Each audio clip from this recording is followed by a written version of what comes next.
सभी भक्तजनों को जय श्री कृष्ण। कार्तिक कृष्ण पक्ष रमा एकादशी। हरे कृष्ण गोविंद हरे मुरारी, हे नाथ नारायण वासुदेव। हरे कृष्ण गोविंद हरे मुरारी, हे नाथ नारायण वासुदेव। धर्मराज युधिष्ठिर बोले, हे भगवान, अब आप मुझे कार्तिक मास के कृष्ण पक्ष की एकादशी की कथा सुनाइए। इस एकादशी का क्या नाम है तथा इससे कौन सा फल मिलता है। श्री कृष्ण भगवान बोले कि हे राजराजेश्वर, कार्तिक मास के कृष्ण पक्ष की एकादशी का नाम रमा है। इसके व्रत से समस्त पाप नष्ट हो जाते हैं। इसकी कथा इस प्रकार है। प्राचीन काल में मुचकुंद नाम का एक राजा राज्य करता था। उसके इंद्र, वरुण, कुबेर, विभीषण आदि मित्र थे। वह सत्यवादी तथा विष्णु भक्त था। उसके एक उत्तम चंद्रभागा नाम की लड़की उत्पन्न हुई। उसने उस लड़की का विवाह राजा चंद्रसेन के पुत्र शोभन के साथ किया। एक समय जबकि वह अपनी ससुराल में थी, एक एकादशी पड़ी। चंद्रभागा सोचने लगी कि अब एकादशी समीप आ गई है, परंतु मेरे पति अत्यंत कमजोर हैं, इसलिए वह यह व्रत नहीं कर सकते। परंतु मेरे पिताजी की आज्ञा कठिन है। जब दशमी आई तब राज्य में ढिंढोरा पीटा। उसको सुनकर शोभन अपनी पत्नी के समीप गया और उससे पूछा कि हे प्रिय, तुम मुझे कुछ उपाय बतलाओ, क्योंकि यदि मैं व्रत करूँगा तो अवश्य ही मर जाऊँगा। इस पर चंद्रभागा बोली, हे प्राणनाथ, मेरे पिता के राज्य में एकादशी के दिन कोई भी भोजन नहीं करता है। यहाँ तक कि हाथी, घोड़ा, ऊंट आदि भी तृण, अन्न, जल आदि ग्रहण नहीं करते। फिर यहाँ मनुष्य कैसे भोजन कर सकते हैं।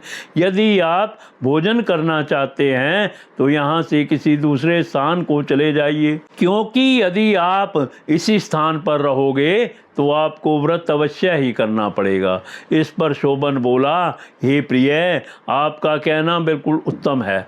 मैं अवश्य ही व्रत करूँगा। मेरे भाग्य में जो लिखा है वही होगा। ऐसा विचार करके उसने एकादशी का व्रत किया और अब सूर्य भगवान भी अस्त हो गए और जागरण के लिए रात्रि हुई। वह शोभन को दुख देने वाली थी। दूसरे दिन प्रातः होने से पहले शोभन इस संसार से चल बसा। राजा ने उसके मृतक शरीर का दहन करा दिया। चंद्रभागा अपने पति की आज्ञा अनुसार अग्नि में दहन ना हुई, परंतु पिता के घर रहना उत्तम समझा। रमा एकादशी के व्रत के प्रभाव से शोभन को मंदराचल पर्वत पर धन धान्य से युक्त तथा शत्रुओं से रहित एक उत्तम नगर प्राप्त हुआ। एक समय मुचकुंद नगर में रहने वाला एक सोम शर्मा नाम का ब्राह्मण तीर्थ यात्रा के लिए निकला। घूमते घूमते उसको देखा। उस ब्राह्मण ने उसको अपने राजा का जमाई जानकर उसके निकट गया। राजा शोभन ब्राह्मण को देखकर आसन से उठ खड़ा हुआ। वह उससे अपने ससुर तथा स्त्री चंद्रभागा की कुशलता को पूछने लगा। सोम शर्मा ब्राह्मण बोला, हे राजन, हमारा राजा कुशल है तथा आपकी पत्नी चंद्रभागा भी कुशल है। अब आप अपना वृत्तांत बताइए। मुझे यह बड़ा आश्चर्य है कि ऐसा विभिन्न और सुंदर नगर आपको किस प्रकार प्राप्त हुआ। शोभन बोला कि हे ब्राह्मण, यह सब कार्तिक मास की कृष्ण पक्ष की रमा एकादशी के व्रत के प्रभाव से है।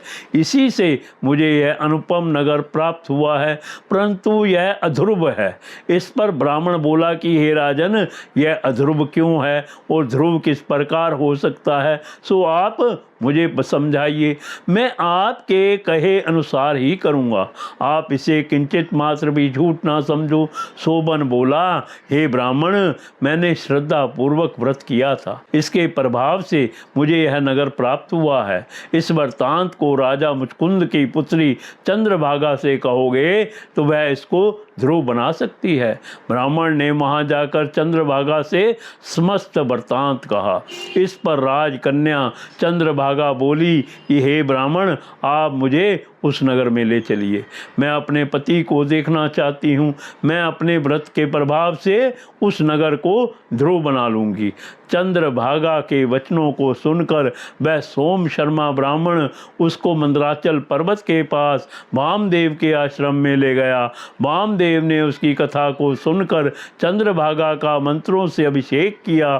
चंद्रभागा उसके मंत्रों तथा व्रत के प्रभाव से दिव्य देह धारण करके पति के पास चली गई। शोभन ने अपनी स्त्री चंद्रभागा को देखकर प्रसन्नता पूर्वक उसे अपने वाम अंग में बिठाया।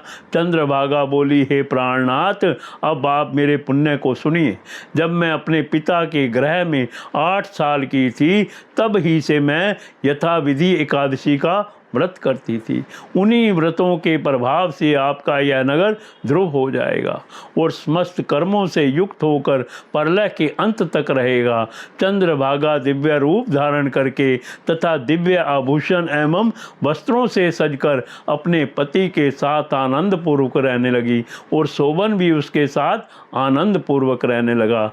हे राजन, यह मैंने रमा एकादशी का महात्म कहा है। जो मनुष्य इस रमा एकादशी के व्रत को करते हैं, उनके समस्त ब्रह्म हत्या आदि के पाप नष्ट हो जाते हैं। जो मनुष्य रमा एकादशी का महात्म सुनते हैं, वे अंत में विष्णु लोक को जाते हैं। कथा सार, भगवान विष्णु बड़े दयालु और क्षमावान हैं। श्रद्धा पूर्वक या विविश होकर भी यदि कोई उनका पूजन या एकादशी का व्रत करता है, वह उसे भी उत्तम फल प्रदान करते हैं। किंतु प्राणी को चाहिए कि वह भगवान की पूजा पूरी श्रद्धा से करे।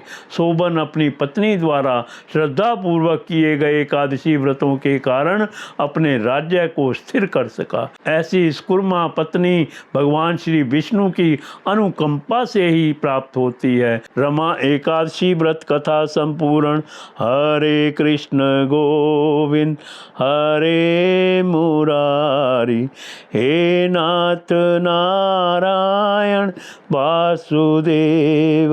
हरे कृष्ण गोविंद हरे मुरारी, हे नाथ नारायण वासुदेव।